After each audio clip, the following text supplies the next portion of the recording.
हमारे केएमएस पेजन में।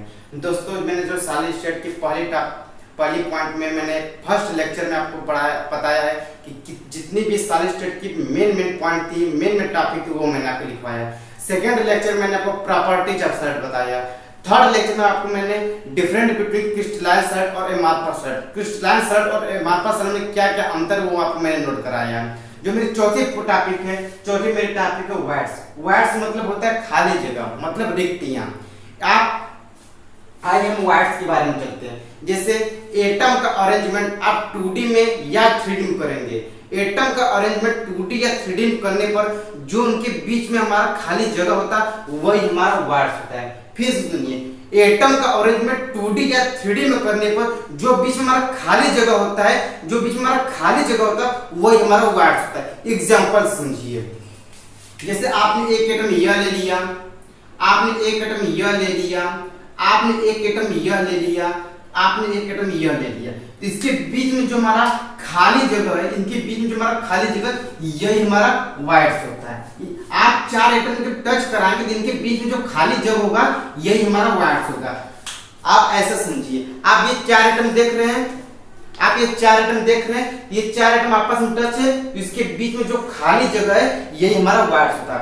तो इस केस में क्या है, ये हमारा, लेकिन इसको x डायरेक्शन मान ले और इसको y डायरेक्शन मान ले, तो ये चारों एटम 2D के केस है, ये चारों एटम 2D में है। तो मैंने क्या बोला कि एटम अरेंजमेंट 2D में या 3D में करने पर जो उनके बीच में खाली जगह था वही हमारा वाइड्स होता है। अब मुझे कौन कौन सी वाइड्स पढ़नी है मैं आपको यहाँ पर नोट करा दिया हूँ। 2D केस में दो वाइड्स होती है, एक ट्रायंगुलर वाइड्स, एक स्क्वायर प्लेनर वाइड्स। और 3D के केस में तीन वाइड्स होते हैं, एक टेट्राहेड्रल वाइड्स जिसे हम कहते हैं शॉर्टकट में टीवी, ऑक्टाहेड्रल वाइड्स जिसे शॉर्टकट में कहते हैं ओवी, और एक क्यूबिकल वाइड्स होता है। टोटल मुझे 5 वाइड्स पढ़नी होती है। तो हम चलते हैं 2D के केस में। तो 2D के केस में जो हमारा एटम होता है उसको हम सर्किल मानते हैं। 2D केस में हम एटम को सर्किल मान के चलते हैं और 3D के केस में एटम को स्फीयर मान के चलते हैं। 2D के केस में एटम को सर्किल मानते हैं दोस्त, और जबकि 3D के केस में एटम को स्फीयर मान के चलते हैं। तो हम एक एक तरफ से जितने भी वाइड्स है सबका कॉन्सेप्ट क्लियर करेंगे। आइए हम 2D में चलते हैं। 2D में हमारा पहला वाइड्स है ट्राइएंगुलर वाइड्स। आइए जानते हैं ट्राइएंगुलर वाइड्स होता क्या है।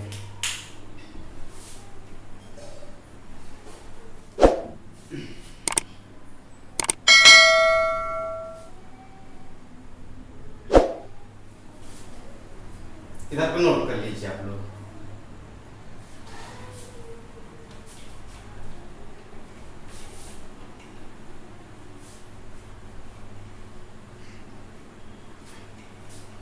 आइए 2D केस चलते हैं। 2D का केस है, जब हम 2D केस में जो एटम है उसको हम क्या मानते हैं, सर्किल। 2D केस में मुझे पहला पढ़ना है ट्राइएंगुलर वाइड्स।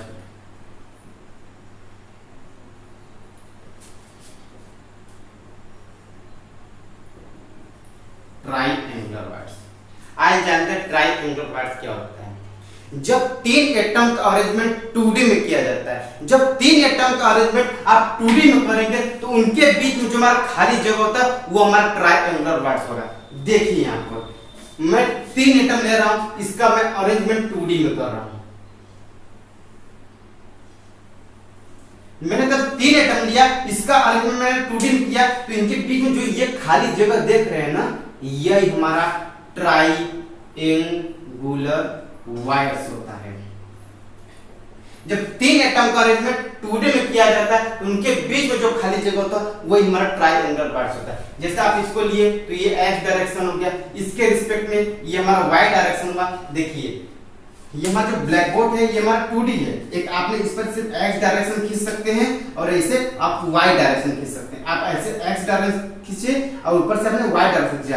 अब ये जो होता है ये हमारा z डायरेक्शन होता है। मैं तो ऐसे पाइप खींच नहीं सकता भाई, मैंने x डायरेक्शन में जब एक लाइन खींची तो आपको दिख गया, मैंने जब y डायरेक्शन में एक लाइन खींची तो आपको दिख गया। मैं z डायरेक्शन तो ऐसे लाइन खींच नहीं सकता भाई, आपकी यही z डायरेक्शन है ना, मैं ऐसे तो लाइन खींच नहीं सकता। इसका मतलब इस ब्लैक बोर्ड में जो भी आपको, इस ब्लैक बोर्ड में आपको जो भी आपको वाट्स के बारे में बताऊंगा मैं, ये 2D में कैसे होती है और 3D में कैसे होती है वो मैं आपको क्लियर करा दूंगा। तो मैंने ट्रायंगुलर वाट्स की डिफिनेशन क्या बताई, जब तीन एटम का अरेंजमेंट 2D में किया जाता है तो इनके जो बीच में वाट्स होता है उसको हम ट्रायंगुलर वाट्स। जैसे आप इसे देखिए, ये आपका क्या है, तीन एटम है, ध्यान से देखिए, एक एटम ये, एक एटम ये, एक एटम। जब तीन एटम का अरेंजमेंट 2D में किए तो इनके बीच में जो हमारा खाली जगह देख रहे हैं ना, ध्यान से देखिए, इनके बीच में हमारा खाली जगह देख रहे हैं, इसको कहते हैं ट्रायंगुलर वाट्स। आइए ट्रायंगुलर वाट्स में मेन पॉइंट क्या होता है उसको नोट कर लेंगे हम।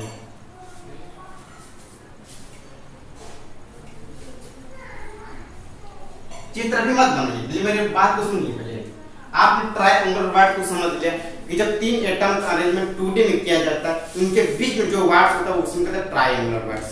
तो देखिए ध्यान से, मैं तीन एटम बना रहा हूं, उनका अरेंजमेंट मैं 2D में कर रहा हूं।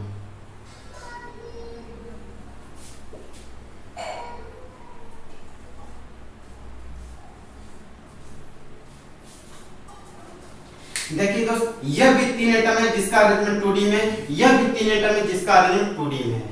दोनों में फर्क क्या है, दोनों में ट्रायंगुलर वाट्स बन रहा है। यह भी आपका ट्रायंगुलर वाट्स है दोस्त और यह भी आपका ट्रायंगुलर वाट्स। बस फर्क क्या है, ध्यान से देखिए, इस वाट को जब बाहर निकालेंगे तो ये ऐसे है कि नहीं है, ऐसा है कि नहीं है, ऐसे ही है। अब इस वाट को जब बाहर निकालेंगे तो ये ऐसा है कि नहीं है,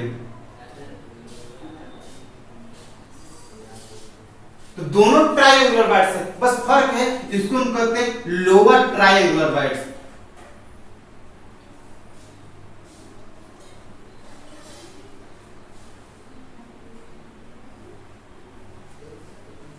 इसको कहते हैं अपर ट्रायंगुलर वाट्स।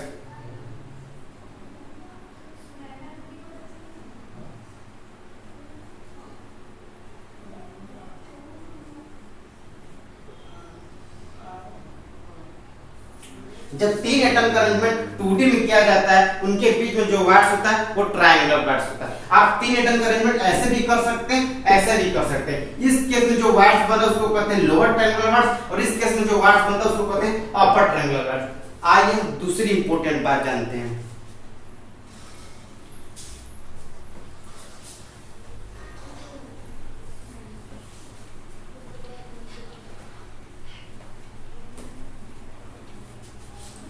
जो दूसरी सबसे इंपॉर्टेंट है इस वाट्स की, ट्रायंगुलर वाट्स की, कि तीनों एटम आपस में टच करने चाहिए। जैसे आपने तीन एटम को आपस में टच कराया था तो इनके बीच में जो वाट्स बना था यही हमारा ट्रायंगुलर वाट्स था। आप तीन एटम तो ऐसे भी बना सकते हैं और इनके बीच में जो हमारा वाट्स होगा क्या हमारा ट्रायंगुलर वाट्स होगा, कभी भी नहीं होगा। आपको तीन एटम से आपको वाट्स बनाना और तीनों एटम आपस में टच करनी चाहिए, तो उनके बीच में जो जगह तो वही हमारा ट्रायंगुलर वाट्स होता है। जैसे ये तीन एटम है, ये तीन एटम आपस में टच किया है, इनके बीच में कोई भी जगह नहीं, यहाँ पर जो वाट्स होता है वही ट्रायंगुलर वाट्स। ये तीनों एटम आपस में टच करनी चाहिए। दूसरी सबसे अर्थात ट्रायंगुलर वाट्स के केस में हमारा तीनों एटम टच करनी चाहिए। आइए तीसरी पॉइंट जानते हैं इसमें क्या खासियत है।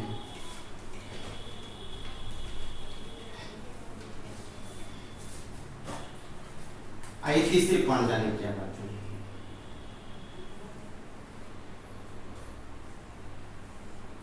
जैसे आपने तीन एटम को फिट किया, इनके बीच में जो वाट्स बना हुआ ट्रायंगुलर वाट्स होता है। तो ये जो हमारा वाट्स है इसमें इतना छोटा सा एटम आप फिट कर सकते कि नहीं, जितना बड़ा वाट्स है उसमें आपको उतना छोटा सा एटम फिट हो सकता है। तो इस वाट्स की जो सेंटर होती है, इस वाट्स की जो सेंटर होती है, जैसे ये तीनों एटम प्लेन में है, ये तीनों एटम एक प्लेन में है, तो इस वाट्स के भी सेंटर उसी प्लेन में होगा, उसी प्लेन में होगा अर्थात प्लेन पर होगा। जो इस वाट्स है ये सेंटर इसके प्लेन में होगा और जब वाट्स का सेंटर उसके प्लेन में होता है उस केस में कहते हैं ओवरलैप। ओवरलैप समझिए बात को, मैं पूरी रिपीट करता हूँ। जब तीन एटम का अरेंजमेंट 2D में किया जाता है तो उनके बीच में जो वाट्स बनता है ट्रायंगुलर वाट्स बनता है। तीन एटम का अरेंजमेंट मैं दो टाइप से कर सकता हूँ, दो टाइप से करने पर मेरा एक अपर ट्रायंगुलर वाट्स बनता है, दूसरा मेरा लोअर ट्रायंगुलर वाट्स बनता है। तीनों एटम आपस में टच करनी चाहिए, दूर दूर नहीं होनी चाहिए। दूर दूर होगा तो उनके बीच में वाट्स बने, वो ट्रायंगुलर वाट्स नहीं कहलाता है। जब आप तीन एटम को टच करा तो उनके बीच में जो वाट्स बना, जितना बड़ा वाट्स होगा, जितना खाली जगह उतना छोटा एटम जाकर फिट करा सकते हैं, तो वो एटम उस वाट से पूरी अच्छे से फिट हो जाएगी। अर्थात इस जो वाट्स इस जो ये जो आपको तीनों एटम का जो सेंटर प्लेन पर है, जैसे आपने इसका सेंटर यहाँ पर है, इसका सेंटर यहाँ पर है, इसका सेंटर यहाँ पर, ये तीनों सेंटर इसके प्लेन में है। अब यहाँ से मिलाएंगे तो एक आपको ट्रायंगल बनेगा। इसी ट्रायंगल के बेस पे इसका नाम ट्रायंगुलर वाट्स दिया जाता है। ये जान जाइए। तो आपने ऐसे फिट किया तो ये आपको वाट्स बना, ये आपको वाट्स बना। तो ये जैसे ये तीनों एटम एक प्लेन में है, उसी प्रकार ये भी वाट्स का सेंटर, जैसे ये तीनों एटम का सेंटर प्लेन में है, उसी प्रकार इस वाट्स के भी सेंटर प्लेन में होगा। और जब वाट्स का सेंटर प्लेन में होता है उस केस में कहते हैं ओवरलैप, अर्थात ये वाट्स जो है वो ओवरलैप करेगा।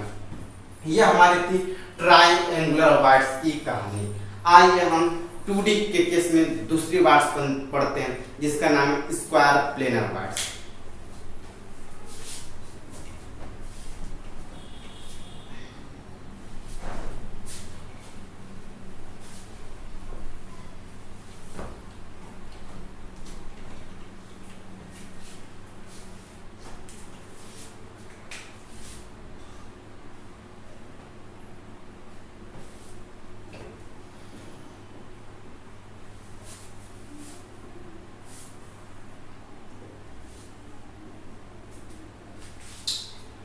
स्क्वायर प्लेनर वाट्स क्या होता है? आइए हम स्क्वायर प्लेनर वाट्स जानते हैं। जब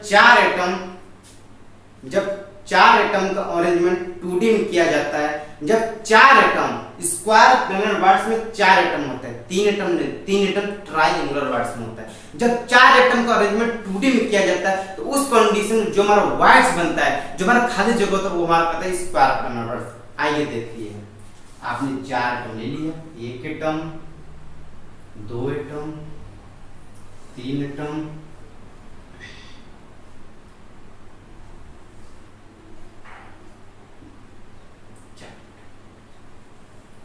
आपने जब चार एटम का अरेंजमेंट 2D में किया, 2D का मतलब क्या है? देखिए 2D का मतलब है दो डायरेक्शन x और y। 3D का मतलब है तीन डायरेक्शन, एक x, एक y, एक z। इसको मानेंगे तो ये आपका x हो गया दोस्त, इसके रिस्पेक्ट में आपका ये y हो गया। अब दिमाग में चल रहा है सर मैंने तो x ऐसे देखा है, y ऐसे देखा है। बेटा आपने x ऐसे देखा तो y ऐसे नहीं देखा है क्या? बस फर्क ये प्लस होता है, ये माइनस होता है, लेकिन ये भी तो डायरेक्शन होता है। बस ये बताती है पॉजिटिव डायरेक्शन, ये बताती है नेगेटिव डायरेक्शन। तो उसके रिस्पेक्ट में यदि यहां से नीचे है तो इसके रिस्पेक्ट में यहां से नीचे तो ये तो मेरा y तो होगा, और इसके रिस्पेक्ट में यदि आगे जाती ये x है तो ये तो मेरा x ही तो है। क्लियर होगा? चलिए, तो जब चार एटम का अरेंजमेंट 2D में किया जाता है, 2D मतलब दो डायरेक्शन देखिए, x है और y है। जब चार एटम का अरेंजमेंट 2D में किया जाता है तो उनके बीच में जो वाट्स होगा उसको कहते हैं स्क्वायर प्लेनर वाट्स। ध्यान से देखिए, यहां पर आपने चार एटम को आपस में टच कराया, टच होनी चाहिए। वाट्स किस में एटम का आपस में टच कराना है तो ये हमारा खाली जगह होगा जनाब, ये इसको हम कहते हैं स्क्वायर प्लेनर वाट्स। जब चार एटम का अरेंजमेंट 2D में किया जाता है तो उनके बीच में जो हमारा खाली जगह होता है वो हमारा होता है स्क्वायर प्लेनर वाट्स। देखिए ध्यान से, चार एटम में आपने अरेंजमेंट 2D में किया, 2D मतलब दो direction, x direction, y direction, ये जो बीच में खाली जगह उसको कहते हैं स्क्वायर प्लेनर वाट्स। तो जो हमारा खाली जगह है उसमें जितना बड़ा खाली जगह होगा उसमें उतना ही बड़ा एटम फिट कर सकते हैं। जैसे कि मेरा इतना बड़ा, यदि ये स्क्वायर प्लेनर वाट्स यदि ये है मेरा है, स्क्वायर प्लेनर वाट्स किसमें मतलब यदि यह वाट्स बना, यही वाट्स बनेगा तो आप इतना बड़ा एटम फिट करेंगे, आप इतना बड़ा एटम फिट करेंगे ना।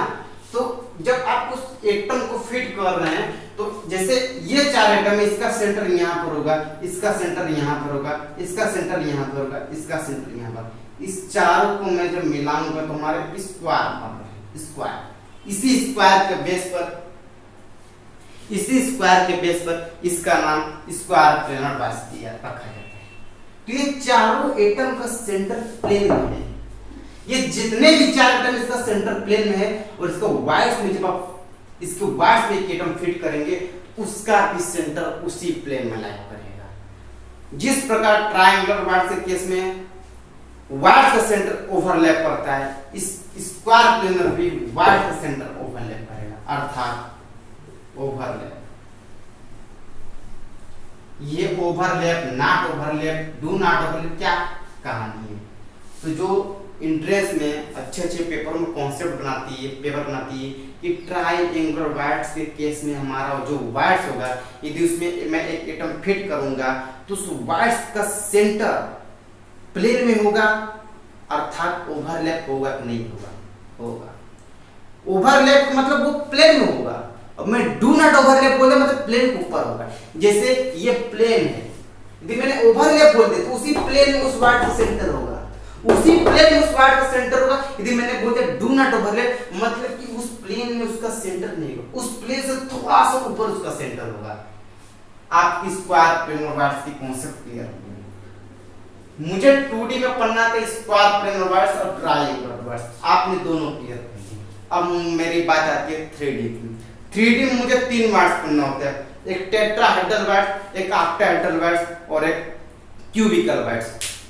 तो ध्यान से देखिए, मैं जब स्क्वायर प्लेन वाइड्स पढ़ाया तो देखिए 4 एटम आपको दिख रहा है, चारों एटम आपस में टच किया है और ये जो बीच का जो जगह देख रहे हैं ना, ये जो बीच का जगह देख रहे हैं ना, ध्यान से देखिए, यही हमारा होता है स्क्वायर प्लेनर वाइड्स। क्लियर हुआ।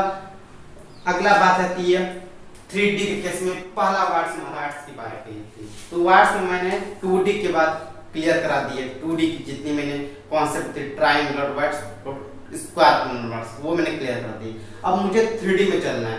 3D में मैंने आपको बताया था मुझे 3 वाइड्स पढ़ना था, टेट्राहेड्रल वाइड्स, ऑक्टाहेड्रल वाइड्स और क्यूबिकल वाइड्स।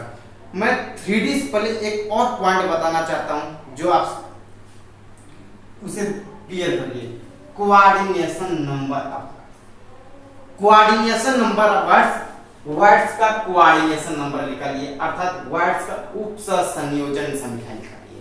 आइए जानते हैं कोऑर्डिनेशन नंबर ऑफ वाइड्स क्या होता है।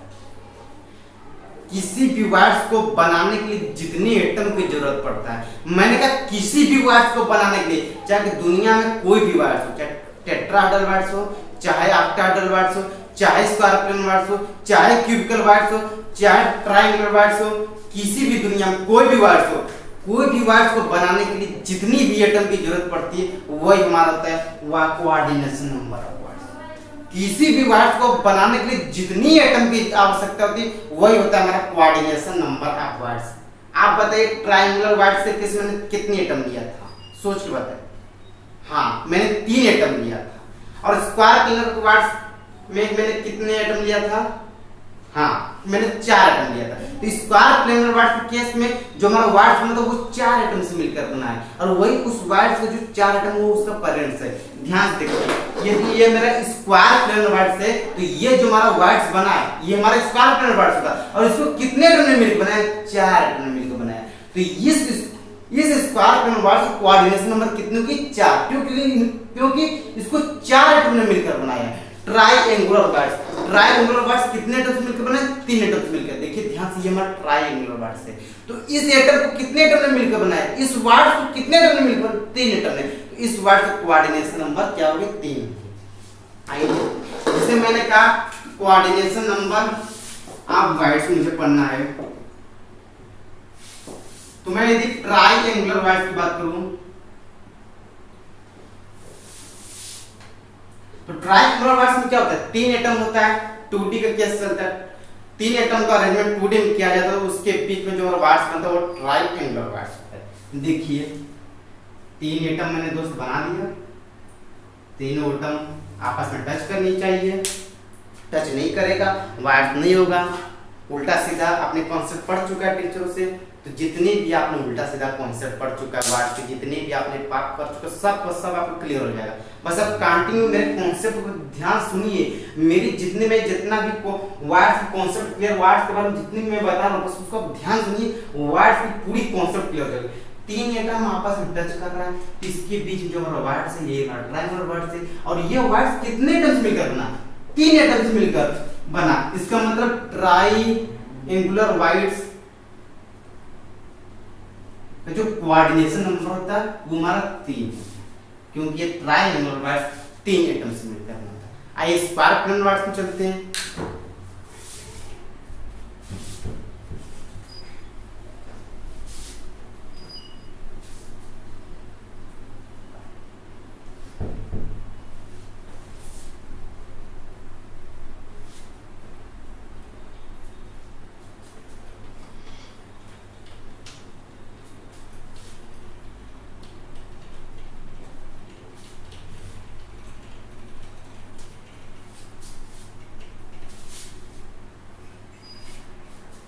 आइए स्क्वायर प्लेनर वाइड्स में चलते हैं। माफ कर रेड स्क्वायर प्लेनर वाइड्स मैंने बताया कि स्क्वायर प्लेनर वाइड्स का निर्माण 4 एटम से मिलकर बनता है। चारों एटम प्लेन में होनी चाहिए। जितनी पॉइंट थी मैंने पूरा क्लियर करा दिया, उल्टा सीधा मत पढ़िएगा।